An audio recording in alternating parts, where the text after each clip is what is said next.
تدی زینا صاحب کتاب د غیر منصرف کم 9 اسباب دی نو پاغي کی د دویم سبب تفصیل او وضاحت دا شروع کئی.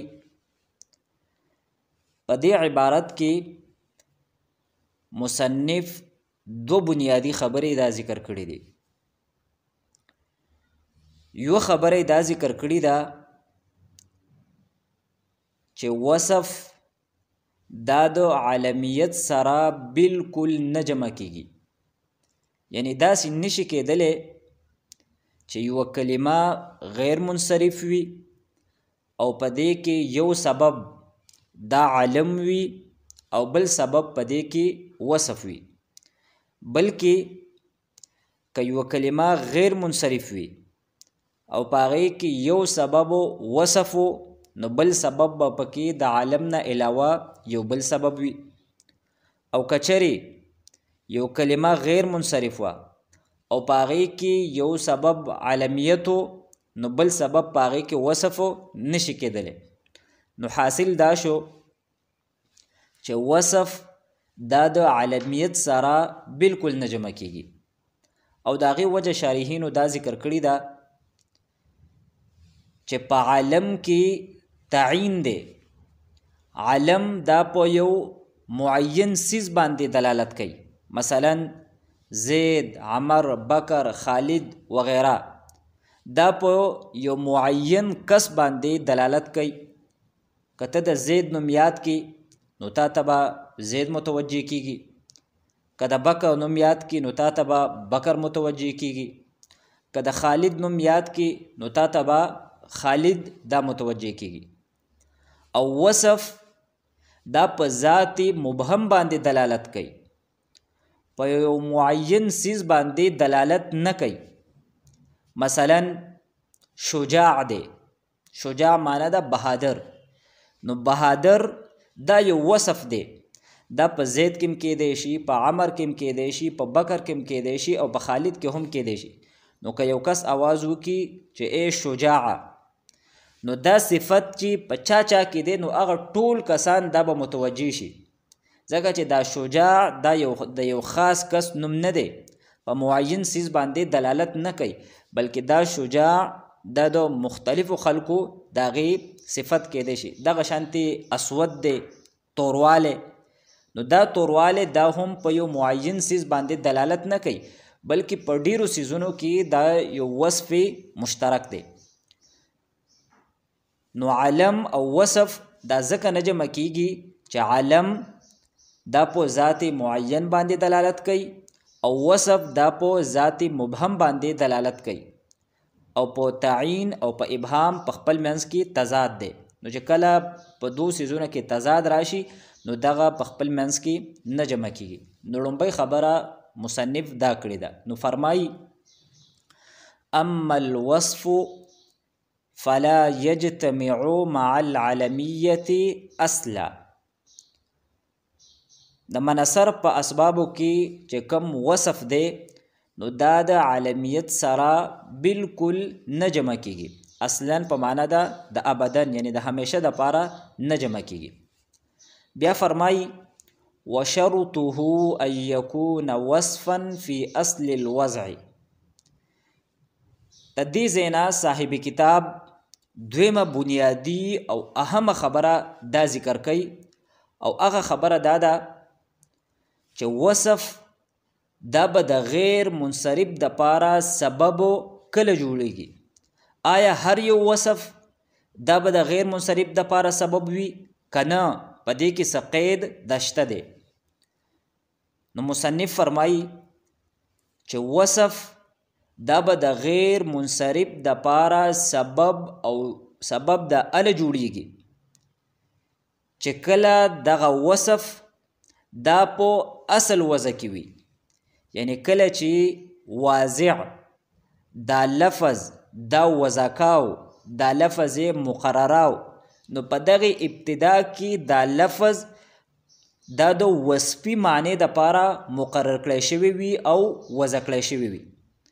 خو که وروستو بیا په دې کې دغه صفتي معنی وي او که نه وي، خو شرط وله دا دی چې کله واضع دغه لفظ وضع کاو نو په هغې وخت کې په دې کې د صفتي معنی لحاظ ساتلی شوی وي او دا لفظ دا د صفتي معنی دپاره مقرر کړی شوی وي. خو که وروستو دغه لفظ په دغې صفتي معنی کې استعمالیږي او که نه وي، په دواړو صورتونو کې به دغه لفظ بیا د غیر منصرف دپاره سبب جوړیدی شي.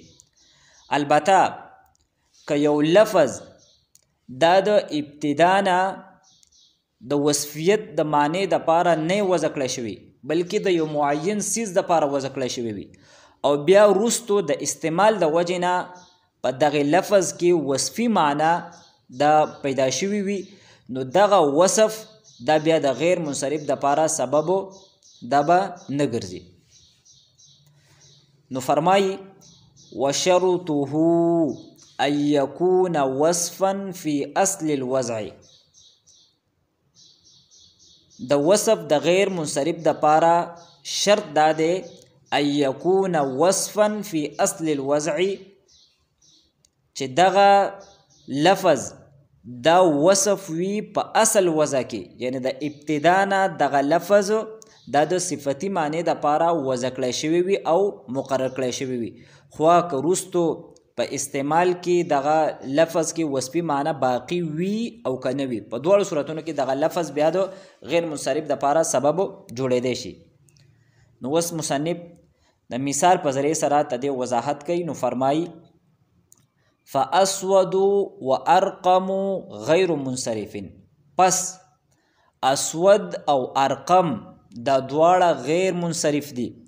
و ان صارا اسمین للحیة، اگر چې دا دواړه د نمونه ګرځېدلي دي د مارانو. د اسود دا لفظ دا چې کله واضع دا مقرراو دا یې وضع کاو نو دا یې د تور سیز دپاره دا نوم مقرر کړی دی. عرب هر یو تور سیز ته اسود وی، خو که هغه انسان وي که حیوان وي که کپړه وي او که بل یو سیز وي، نو هغې ته د هغې دپاره د اسود دا لفظ دا مقرر کړی شوی دی. نو په ابتداء دا لفظ دا د صفتي معنی دپاره دا وضع کړی شوي دا په یو مبهم سیز باندې دلالت کوي. او ارقم دا لفظ دا عربو هر هغې سیز له وضع کړی دی چې په هغې کې توروالی او سپینوالی وي، یعنی هغه برګ وي، په هغې کې توروالی هم وي او سپینوالی هم وي، نو عرب دغې سیز ته ارقم وي. نو اوس دا اسود او ارقم دا دواړه غیر منصرف دي ځکه چې په دې کې یو سبب وصف دی او دا وصف دا وصفي اصلي دی ځکه چې د ابتدا نه دا د صفتي معنی دپاره وضع کړی شوی دی. اگر چې اوس عربو د اسود او د ارقم دا دواړه د مارانو نمونه ګرځېدلي نمونه ایښودلی شوي دي. عرب هر تور مار ته اسود وی او کم برګ مار وي نو هغې ته ارقم وی، لیکن چونکې په اصل وضع کې د ابتدا نه دا دواړه الفاظ د صفتي معنی دپاره وضع کړی شوي دي، نو اوس اگر چې دا دواړه د مارانو نمونه ګرځېدلي دي لیکن ته دغې مارانو دا نمونه ګرځېدل دا دې له څه نقصان دا نه ورکوي ځکه چې کم شرط دی نو هغه پکې موجود دی. نو فرمایي فاسود و ارقم غیر منصرف، اسود او ارقم دا دواړه غیر منصرف دي.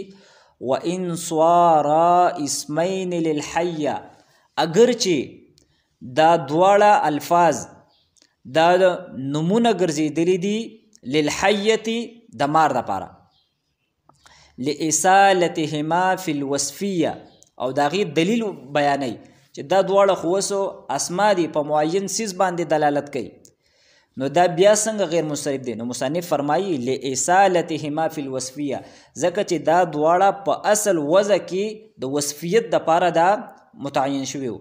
نو اسود او ارقم دا غیر منصرف دي.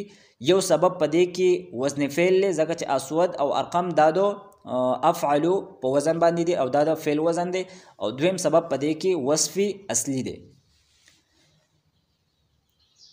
اوس مصنف فرمایي کچری دغه وصف اصلي نه وي، یعنی دغه لفظ د ابتدا نه د صفتي معنی دپاره نه وضع کړی شوی، بلکې وروستو د استعمال د وجې نه په دغه لفظ کې صفتي معنا پیدا شوی وي، یعنی وصف اصلي نه وي بلکې وصف عارضي وي.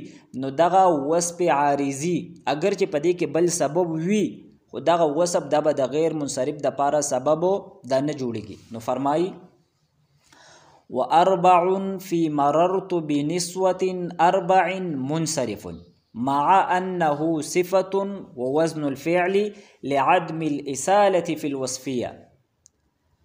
مررت بنسوة اربعین کی دا اربعین دا صفت دے دو نسوتین دا پارا، او دا اربع دا وزن فعل هم دے ځکه چې دا افعالو په وزن باندې دی. نو په ظاهر کې په دې کې دواړه اسباب موجود دي، یو پکې وزن فعل دی او بل سبب پکې وصف دی، لیکن دا اربعین دا منصرف نه دی، بل دا غیر منصرف نه دی بلکې منصرف دی. نو دې وجې نه تنوین هم پې راغلی دی او کسره هم پې راغلی ده. نو دا ځکه چې دا مونږ دا شرط لګولی چې دغه وصف دا به اصلي وي، عارضي به نه وي، او دلته دا اربعین دا وصف عارضي دی ځکه چې دا په اصل کې کله چې واضع دا لفظ مقرراو نو دا یې د یوې معینې انسې دپاره مقرر کړی دی چې هغه د 3 او د 5 په منځ کې ده. نو دې وجې نه دا اربعین دا وصف اصلي په دې کې نه دی بلکې وصف عارضي دی، د استعمال د وجې نه په دې کې دغه صفتي معنی پیدا شوې ده. نو فرمایي واربع فی مررت بنسوة اربع منصرف، په مررت بنسوة اربعین کې دا کوم اربعون دی نو دا منصرف دی، مع انه صفة ووزن الفعل، باوجود ته دی یا سره ته دی چې دا دې کې صفت هم دی دا او په دې کې وزن فعل هم دی. نو چې کله پکې دا دوه اسباب دي نو بیا غیر منصرف ولې نه دی؟ نو مصنف د هغې دلیل بیانوي لعدم الإسالة فی الوصفیه، ځکه چې په اصل وضع کې په دې کې دا د صفت دپاره نه دی وضع کړی شوی. نو خلاصه دا شوه چې هغه وصف به د غیر منصرف دپاره سبب جوړیږي چې کم وصف اصلي وي، یعنی د ابتدا نه دغه لفظ دا د صفتي معنی دپاره مقرر کړی شوی وي، خوا که وروستو په دې کې دغه صفتي معنی باقي وي او که نه وي، او کچرې یو لفظ د ابتدا نه د صفتي معنی دپاره نه وضع کړی شوی او وروستو د استعمال د وجې نه دغه لفظ صفتي معنی کې استعمالیږي، نو دغه لفظ دا به بیا غیر منصرف نه وي بلکې دا به منصرف وي، دغه صفت د غیر منصرف دپاره سبب دا نه ګرځي.